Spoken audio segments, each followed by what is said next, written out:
নতুন বাড়ি মানেই নতুন এক স্বপ্ন, নতুন জীবনের শুরু। কিন্তু জানেন কি, সেই শুরুতেই যদি আপনি ভুল কিছু বাস্তুরীতি মেনে ফেলেন, তাহলে কিন্তু আপনার সুখের স্বপ্ন মুহূর্তেই দুঃস্বপ্নে পরিণত হতে পারে। আজকের এই ভিডিওতে জানবেন গৃহপ্রবেশের সময় এমন 5টি ভুল যা একেবারে যদি আপনি করেন তা সর্বনাশ ডেকে আনতে পারে। এই ভুলগুলি কিন্তু প্রত্যেকেই করে। সর্বপ্রথম, ভুল দিনে গৃহপ্রবেশ। রাহুকাল, অমাবস্যা বা গ্রহণের দিনে যদি গৃহপ্রবেশ করেন, তাহলে পরিবারে শুরু থেকেই আর্থিক সমস্যা, অশান্তি আর অসুস্থতা লেগেই থাকবে। শুভ দিন এবং লগ্ন ছাড়া কখনোই ঘরে কিন্তু প্রবেশ করা উচিত নয়, এবং সম্ভব হলে জ্যোতিষীয় পরামর্শ ছাড়া কখনোই কিন্তু গৃহপ্রবেশ উচিত নয়।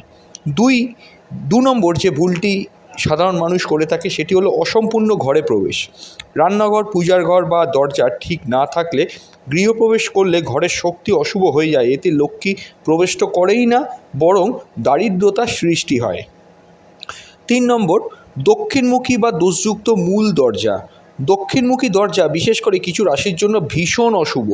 আবার দরজার সামনে যদি গাছ, ইলেকট্রিকের কোনো পোল বা ড্রেন থাকে, তাহলেও কিন্তু ঘরের ভাগ্য বা বাড়ির ভাগ্য রুদ্ধ হয়ে যায়। অবশ্যই দরজার ওপরে একটি স্বস্তিক চিহ্ন বা ওম চিহ্ন দিন। দরজা পরিষ্কার ও সুগন্ধি রাখুন। 4 নম্বর, পূজার ঘরের ভুল দিশা বা ভুল জায়গায় পূজার ঘরের অবস্থান হওয়া। দক্ষিণ দিকে বা বাথরুমের পাশে পূজার ঘর থাকলে দেবতার কৃপা কিন্তু বন্ধ হয়ে যায়। ঠাকুর ঘর সবসময় ঈশান কোণে করার চেষ্টা করবেন। পূজার ঘর সবসময় উত্তর পূর্ব দিকে হওয়া কিন্তু অত্যন্ত আবশ্যক।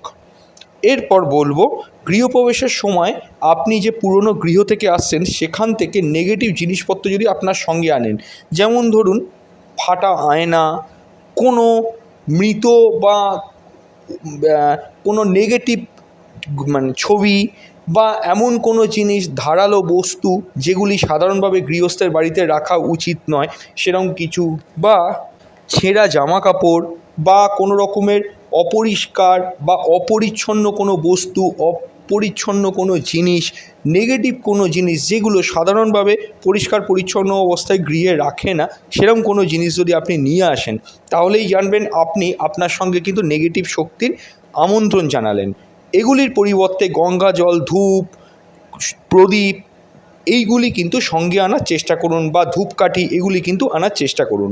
বন্ধুরা, গৃহপ্রবেশ শুধু একটি অনুষ্ঠান নয়, এটি ভবিষ্যতের ভিত্তি। তাই বাস্তু অনুসারে এই ভুলগুলিকে এড়িয়ে চলতে পারলে সুখ, শান্তি আর সমৃদ্ধি কিন্তু নিশ্চিত হবে। ভিডিওটি ভালো লাগলে শেয়ার করুন, লাইক দিন, আর এমন আরও বাস্তুভিত্তিক ভিডিও পেতে চাইলে আমাদের চ্যানেলটা সাবস্ক্রাইব করে অল নোটিফিকেশন বেলটি অন করে দিন, এবং এই ভিডিওটাকে অন্যান্য গ্রুপে শেয়ার করে দিন। নমস্কার।